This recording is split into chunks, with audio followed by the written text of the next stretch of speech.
Hali gani mwanafamilia wa channel tupendwa hii hapa ya Bizaza Media. Kama ndo mara yako kwanza basi usisahau kusubscribe, kulike, kushare pamoja na kucomment bwana.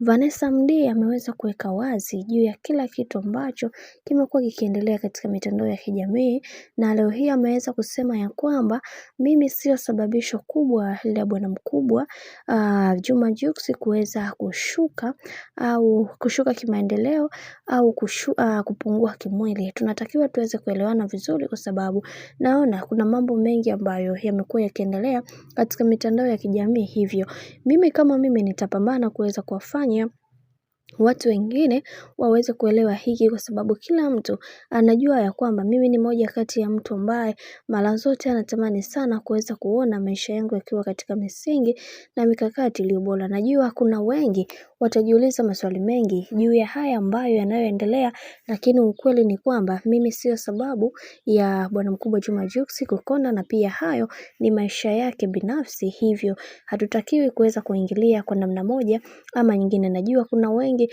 watajiuliza maswali mengi juu ya haya mambo ambayo yanayoendelea. Mimi binafsi nadili na ndoa yangu, kwa sababu hii ndio ndoa pekee ambayo natamani sana kuweza kuona ikifika mbali zaidi, na mimi binafsi sipendezwi na hiki ambacho kinachoendelea kwa sasa.